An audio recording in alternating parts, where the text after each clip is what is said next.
Hey everybody, my name is Elise and I've posted a couple videos on here before, one of them being diabetes related. So here's my big announcement. I am a type 1 diabetic, and if you follow me on Instagram or Tumblr or whatever, you may or may not know this.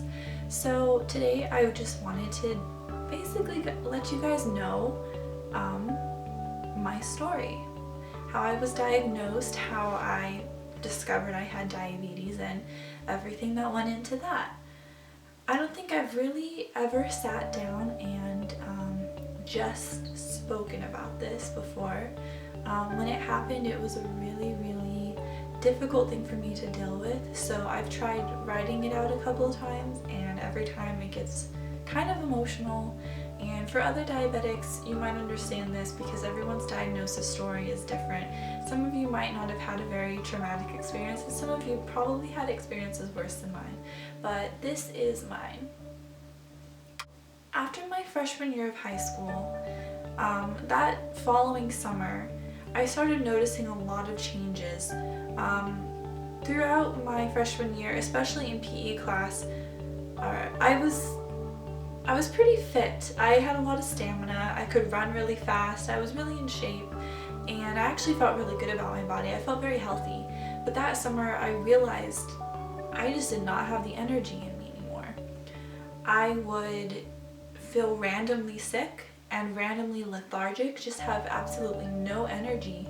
And we thought maybe I was just sick with something small. But once this happens for a few months straight, you know that something's wrong.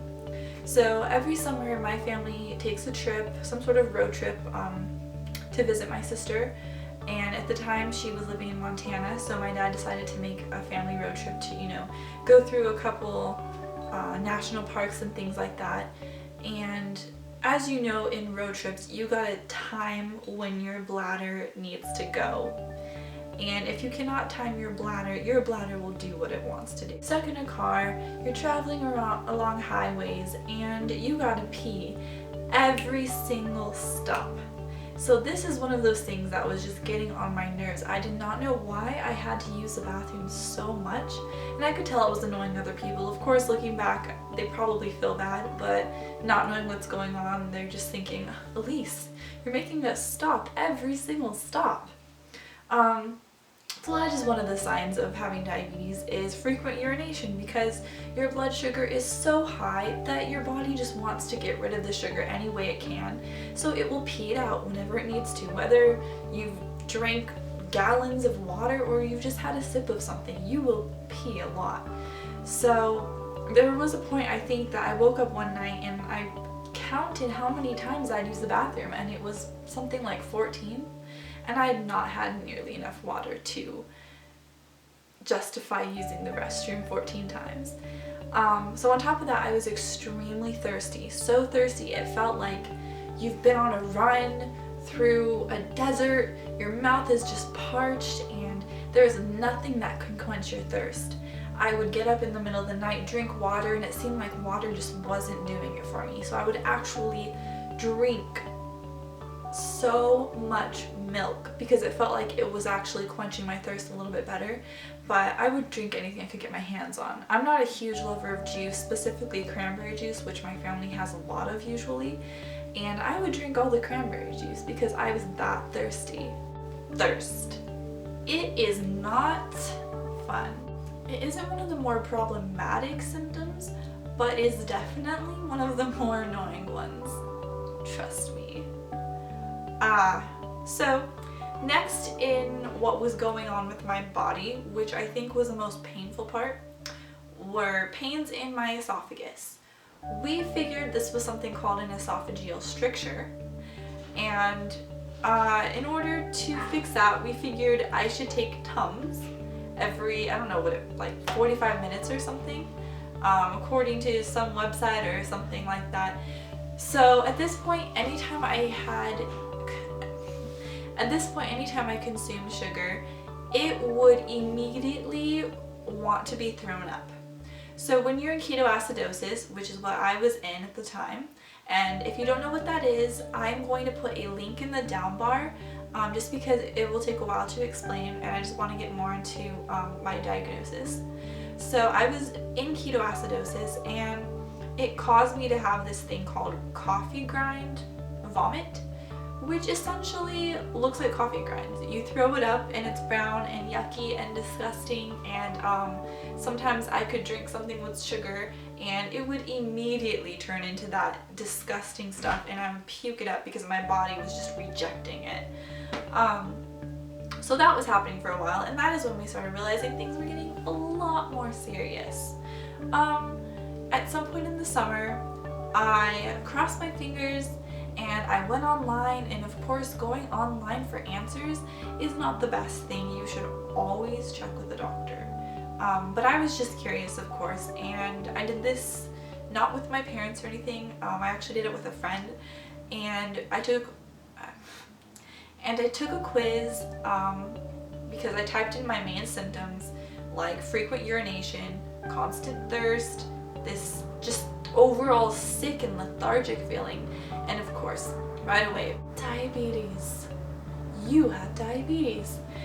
And they had quizzes available in which you know, kind of rate 1 to 10 on how you're feeling with certain things, or you click in whatever symptoms you're having and it'll tell you your chances of diabetes.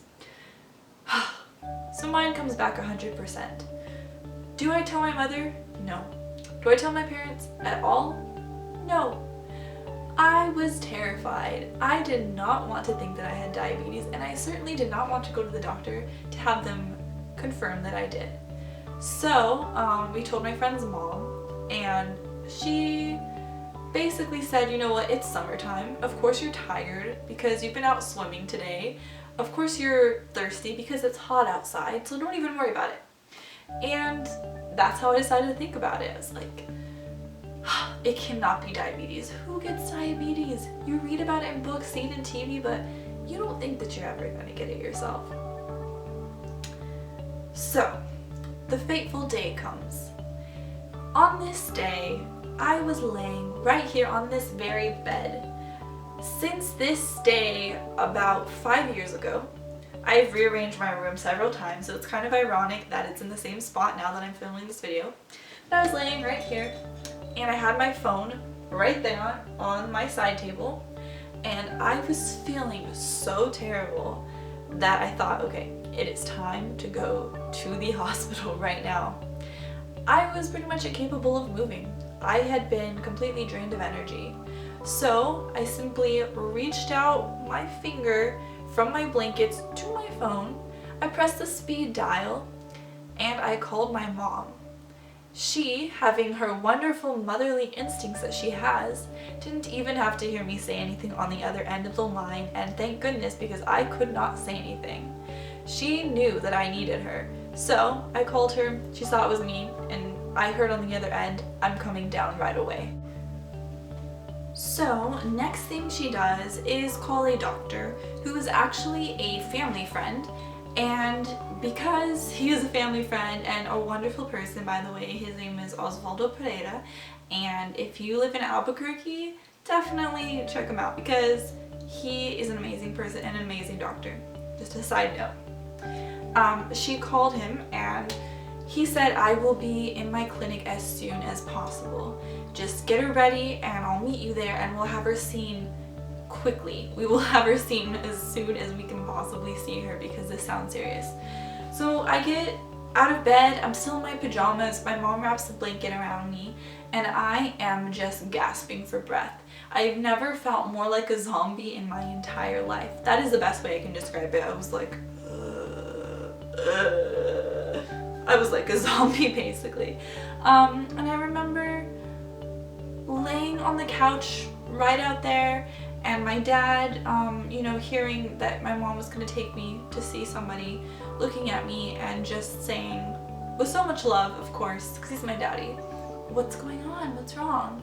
And I remember looking at him and saying, Daddy, I don't know what's wrong with me, but something is really, really wrong. So the ride there, they made me as comfortable as possible. I was basically laying down in the car. It felt like an ambulance ride. And it felt like an eternity. I just wanted to get into that clinic, find out what the heck was wrong with me, and get out as soon as possible. So we get there, and the first thing they do is have me weighed. This was a huge shocker for everybody because although we had noticed that I was losing weight, we didn't realize exactly how much. So I think the most I've ever weighed in my life, which was pre-diagnosis, I've still yet to reach the weight that I was at then, was about 114 pounds. And when they weighed me, I was 90 pounds. So I think as soon as my parents saw that, it was like color draining from all of our faces because I am not the shortest person. For my height, I should not be weighing 90 pounds, and also considering that I had dropped more than 20 pounds within a summertime was very scary. Next thing they did was check to see if I was dehydrated, and in my head I'm thinking, how the heck can I be dehydrated? All I do is drink stuff. So they did that test where, you know, they pinch your skin, and if it stays in the shape of the pinch, it means you're dehydrated, and that came out positive because my skin looked disgustingly sickly. They had a urine and a blood sample, and they had me put on an IV for saline to get me rehydrated. So me just trying to be the most optimistic person I can, I'm thinking, oh, I'm just dehydrated. As soon as I get this saline drip through, I'm gonna go home, I'm gonna have myself a nice bowl of ice cream, everything will be fine. I think they fixed me. No, that is not what happened. So they come in about halfway through my IV drip, and Osvaldo looks at my parents, and I knew it was gonna happen. I did my research online. I was waiting for it. And he says, what we're looking at here is diabetes. Your daughter needs to be immediately transferred to the main hospital via ambulance as soon as possible. Oh my god. Ugh, I don't even know what I was thinking. Probably wasn't thinking at all. I was just in a state of shock thinking, what does this mean? What is going to happen? They take me into the ambulance, and the lady there was very nice. However, she immediately started doing diabetic things to me, as in taking my blood sugar, things like that, and I had no idea what any of that stuff was. So she looks at me and she goes, oh, don't worry, doing stuff like this is going to become so routine to you, it's going to be like nothing, like brushing your teeth in the morning or something. And I'm like, okay, I understand you're trying to help me, but I can't even comprehend at this time in my life that becoming routine. Next thing happens, we get to the hospital, and because I was still only 15, immediately to the pediatric intensive care unit, and let me tell you, it was really nice actually. People there were so loving, and it wasn't a scary environment, and looking back, I'm so grateful for that because they made it such a nice place for me, and I had a really nice big room where there was plenty of room for my family, and they had like a sign on the door that had my name on it in like pretty little colors. And anyways, that has nothing to do with it. It's just something that makes me smile because the rest of it was just terrible. The first thing they do is they check your sugar. A normal person's sugar should be between 80 and 120, and mine was 600. I know other people who've been diagnosed with sugars above 1,000, and I know people who've been diagnosed with sugars that were only like 300.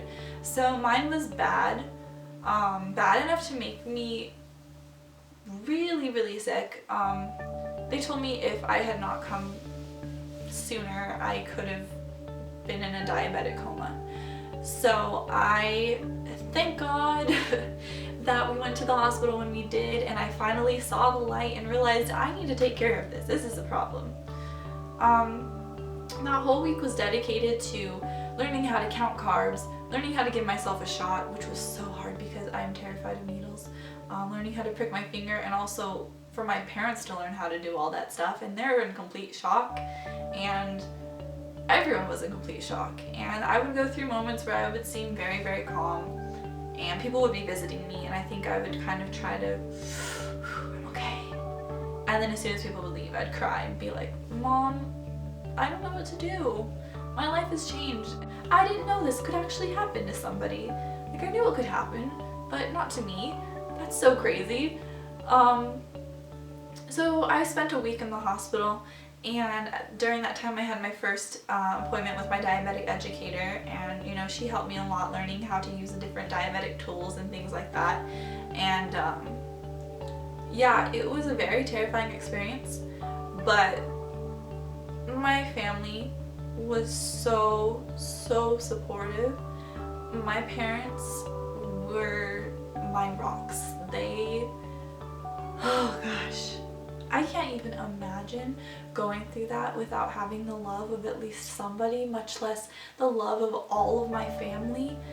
And I will never ever take that for granted. They were so great. Like, I almost feel like I'm gonna start crying because my parents were so loving, and they were there for me the whole time, and having them with me helped so much. And if I had had to go through that with anybody else, it would not have been as comforting.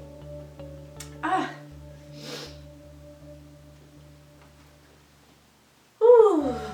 But yeah, as soon as the insulin started kicking in, also other things were off, my potassium levels were off and stuff like that. So I had tubes all here, all over here, all sorts of weird wires connected to me. It was so uncomfortable for like a week afterwards. My arms were stuck like this. When I actually went back to school, they were like this, and I looked really funny, but it was just because they had been in that position for so long. But yeah, I was just laying there like, am I dying? But no, they took such good care of me, and as soon as I let the idea sink in that these people are only here to help me, and even though something terrible has happened to me, there are ways of taking care of it, and these people are going to give me medicine and, you know, give me insulin and help me find a way to feel better. And I think the biggest part of this whole story for me is the fact that I ended up feeling better, and today I feel great.